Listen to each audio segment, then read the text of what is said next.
Before I get into all of this, I would like to make a couple of observations.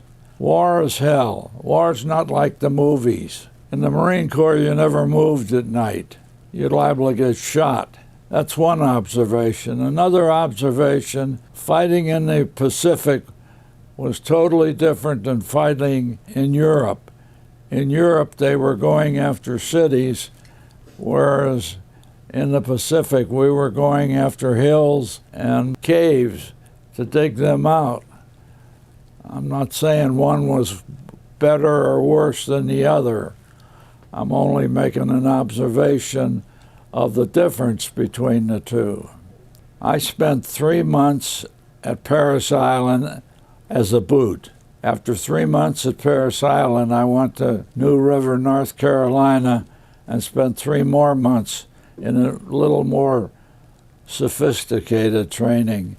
And after 3 months there, I went to Quantico, Virginia, which was the Marine Corps officers training school. They tried to beat you down as much as they could to make sure, and I don't mean that literally, but they try to get you as hardened, because in the final analysis, you were going to be in charge of 30 or 35 men, and you were sort of their father and director of what they were to do.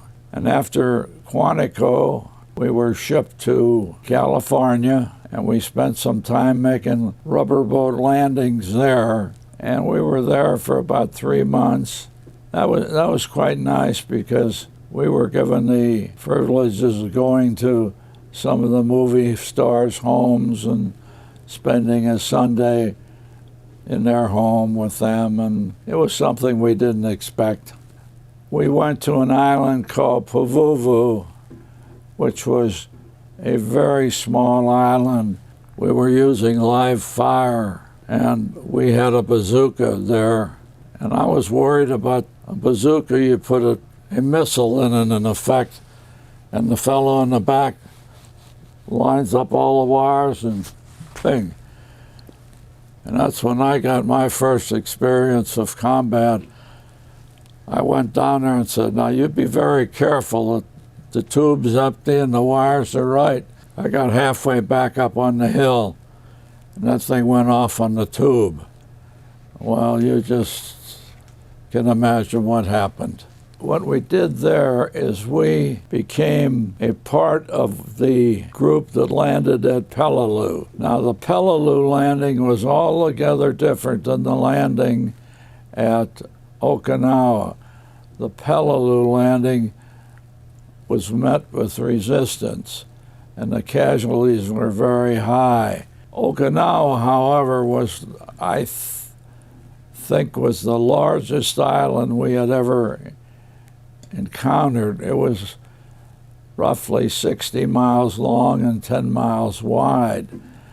So we were all very happy and surprised when we made the landing, and we were not resisted.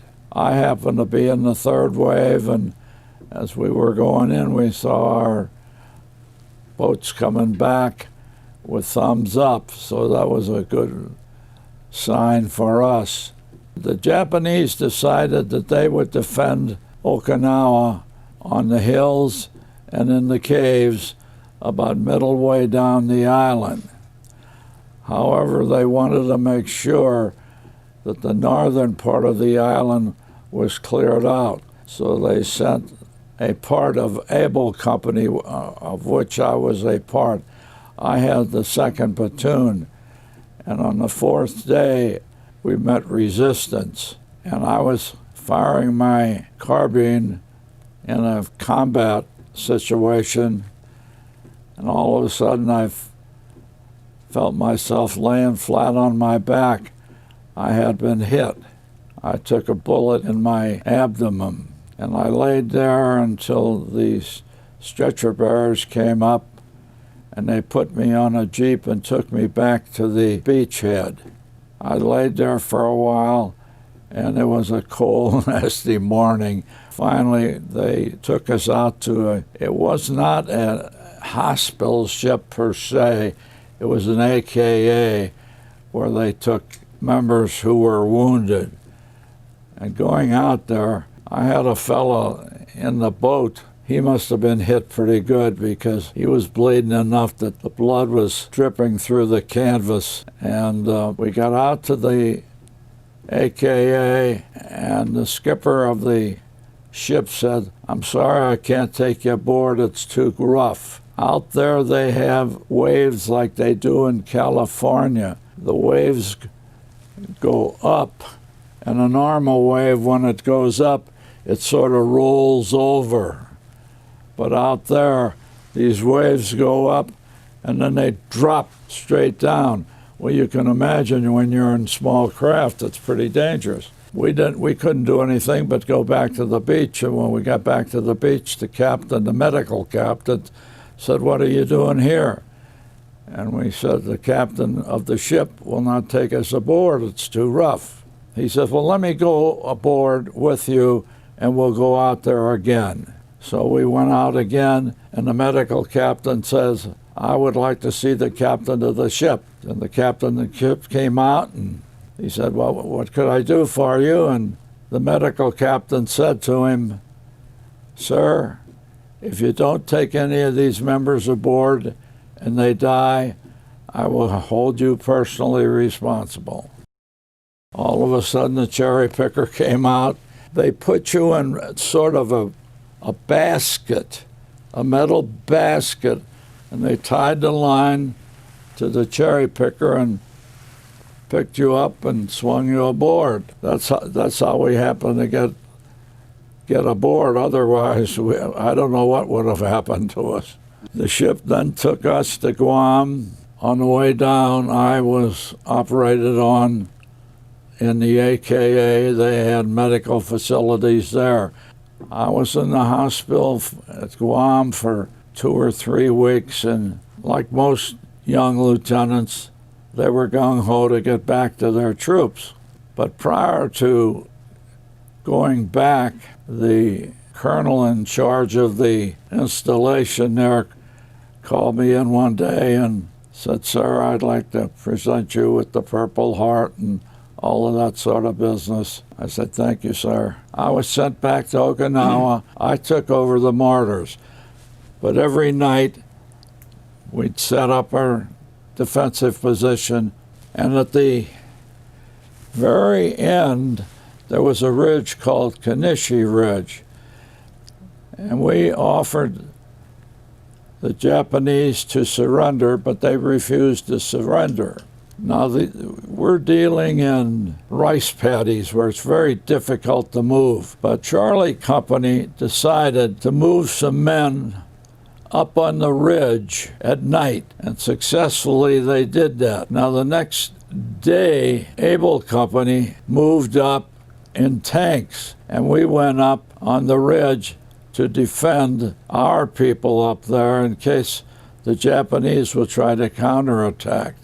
We were up there just for 7 days, but that meant the troops had to eat, and ammunition had to be brought in.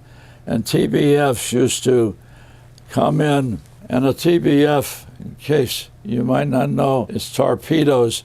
They normally drop torpedoes, run low on the water, and drop torpedoes into the water against the Japanese ships. And they used to come in and drop food and ammunition.